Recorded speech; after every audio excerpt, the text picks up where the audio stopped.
What's up guys? Welcome na naman dito sa aking channel. And nakapag-try ka ba na umutang sa loan app na ito? So medyo okay siya utangan. At sana mapanood nyo yung buong video. So by the way, ito nga po yung Peso Ready Online Lending App. Under siya ng Peso Ready Financing Company Inc. E pagka-open nga natin itong Peso Ready App, makikita mo agad-agad itong mga kailangan mong basahin itong Welcome to Peso Ready. Allow us to collect some of your information to be used in your application and provide our services like yung phone information. We record and use your phone information. So ito, kailangan mo silang bigyang permission para i-access itong mga to ha, phone information, geoposition, camera, installed app. Hanggang 80,000 pesos daw or ang pambungad nitong Peso Ready ay pwedeng umutang hanggang 80,000 pesos. Aba, medyo malaki-laki na rin yun ng mga ka-interview ha. 80,000 pesos. Kaya lang kasi itong 80,000 pesos ay para daw sa mga repeat borrowers. Meron kang makikita din dito na hanggang 12 months or 2 months hanggang 12 months na terms or payment terms. First payment date ko daw ay sa April 4, 2026 kung uutang ako dito. Like 1 month daw bago ako mag-start dun sa utangin ko. So dahil nga yung 80,000 ay hindi siya pwede sa mga first time borrowers sa Peso Ready, ayan, dito tayo sa 8,000 pesos.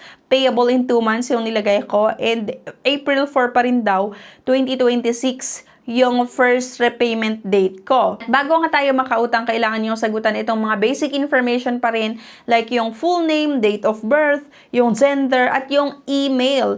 Then ito, business owner, yung nilagay ko kasi after tax monthly income, no? May pa after tax pa ha. Contact person, mobile number, isa lang. So, ang maganda naman dito sa Peso Ready, isa lang talaga yung hinahanap nila na personal references. Okay? So, please upload any documents from the following list. Ito yung mga ID na tinatanggap.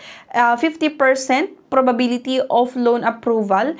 Kapag ang i-upload natin ay PRC ID, SSS ID, or yung UMID card. Kung wala kayo nun, itong tatlo na ni-recommend nitong Peso Ready, pwede naman daw sa kanila itong PhilHealth ID, PhilSys ID, Postal ID, passport, TIN ID, driver's license, at voter's ID. Medyo marami yung hinahanap nila kaya wala daw rason para, di ba, masabi natin na wala tayong requirements. Kasi di ba, akalain mo may voter's ID sila, TIN ID, mabilis lang makakuha niyan, PhilHealth ID, no? PhilSys ID, Postal ID. Okay, so UMID card yung nilagay ko dyan at lalagay nga lang natin yung document number. Bank account guarantees up to 100% chance of approval. Kapag ang pinili daw natin ay bank account, 100% chance of approval daw dito sa Peso Ready. Dapat pala yun yung nilagay ko, hindi e-wallets. Kasi ang pinili ko dito ay e-wallets kasi like Gcash kaya yan. No? And then, mapapansin nyo dito sa baba, meron silang nilagay na repayment schedule. Na kung sakali nga, nauutang ako ng 8,000 pesos, ang first payment date ko daw ay sa April 4, 2026 nga, na kung saan magbabayad ako ng 5,200 and then next payment ko ay sa May 4, 2026, 5,200 pa rin. So kung ito talaga yung babayaran ko doon sa 8,000 na inutang ko, abay medyo okay na rin to mga ka-interview ha.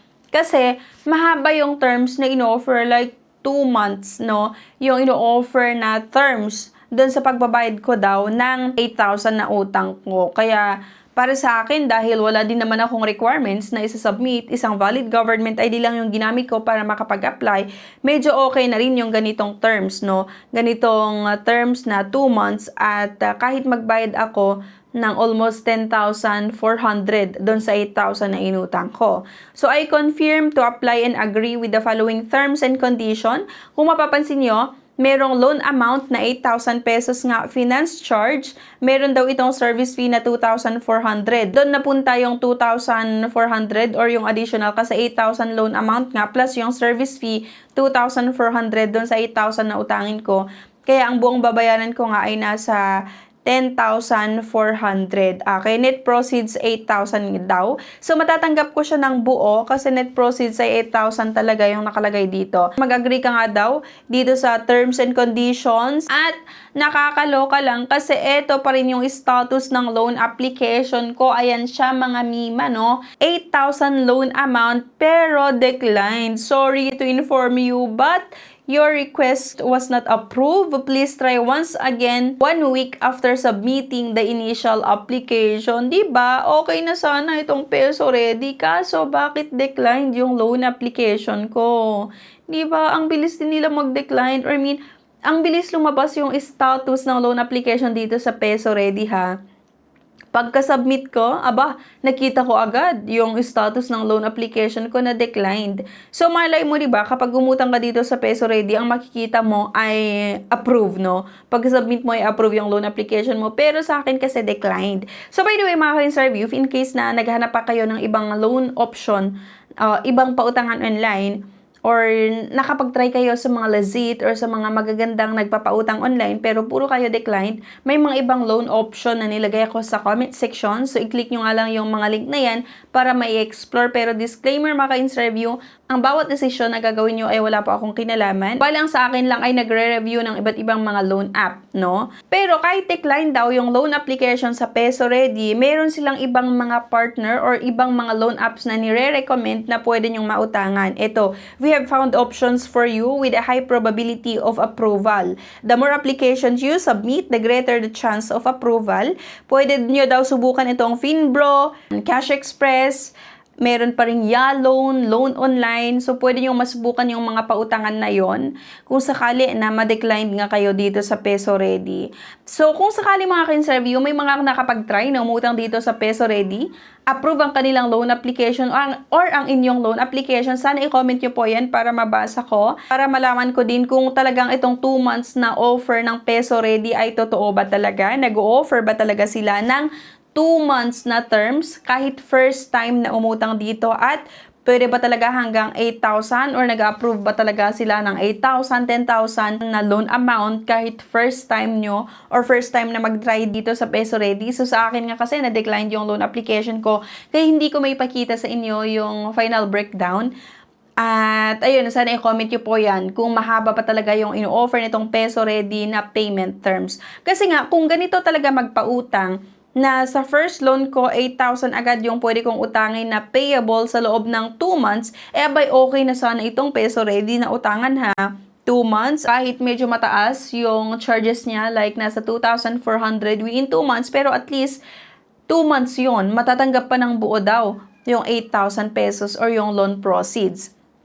Okay, so sana i-comment nyo po yan para mabasa ko at mabasa din ng mga iba na nagbabalak subukang utangan itong Peso Ready. Okay? Para mabasa din nila kung paano ba talaga magpautang yung Peso Ready nga. Ayan lang mga ka-interview. Thank you for watching. Sana makatulong yung video na to sa inyo.